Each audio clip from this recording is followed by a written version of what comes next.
Hello everyone, welcome back to English and Suman. আমি Suman sir আছি তোমাদের সাথে। তো আজকে আমরা যে বিষয়টি শিখবো সেটি হলো প্রিপোজিশনের অ্যাট এর ব্যবহার।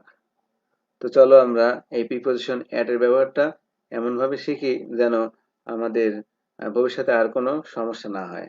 ওকে, তো চলো আমরা ক্লাসটি স্টার্ট করি।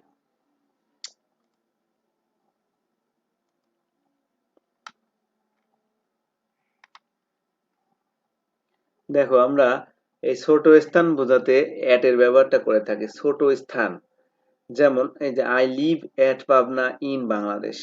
দেখো, এখানে বাংলাদেশটা হলো এই বড়, অনেক বড় আহ, জায়গা, আর পাবনাটা হলো একটা ছোট, হ্যাঁ, ছোট স্থান। পাবনা হলো ছোট স্থান, বাংলাদেশটা হলো বড় স্থান, অর্থাৎ পাবনার চেয়ে বাংলাদেশ অনেক বড়। সো আমরা তাই পাবনার ক্ষেত্রে অ্যাট বসিয়েছি এবং এখানে অবশ্য আমরা ইন বসিয়েছি। ওকে, ছোট স্থানের পূর্বে আমরা অ্যাট বসে, এটা আমরা জানলাম। সো আশা করি তোমাদের আর এই ভুলটা হবে না।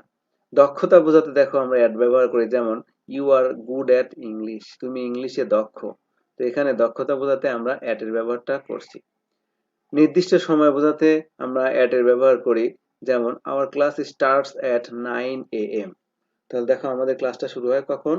9টায়, সকাল 9টাতে। তাহলে এটা একটা নির্দিষ্ট সময়, প্রতিদিনই কিন্তু এই 9টাতেই শুরু হয়। সো এটা কিন্তু একটা নির্দিষ্ট সময়।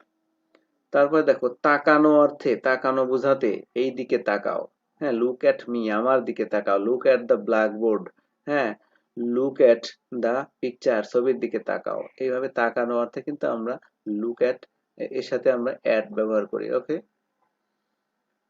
অবস্থান বোঝাতে আমরা অ্যাট ব্যবহার করে থাকি প্রিপোজিশন, যেমন I am at my office, আমি আমার অফিসে আছি।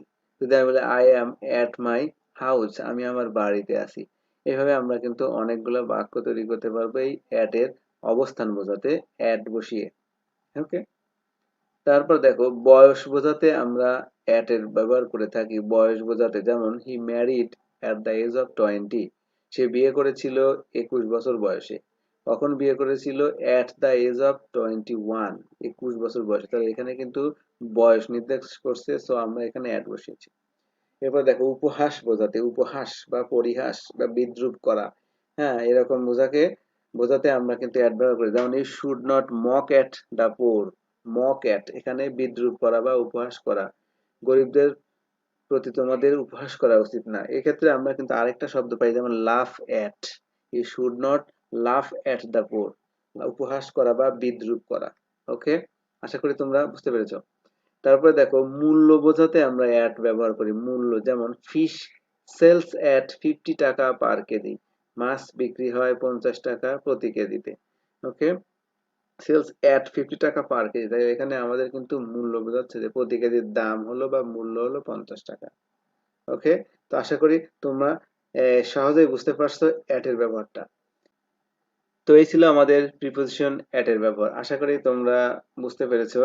তো আমাদের চ্যানেলের ভিডিওগুলো যদি তোমার ভালো লাগে, তবে আমার এই চ্যানেলটি সাবস্ক্রাইব করতে ভুলে যাবে না।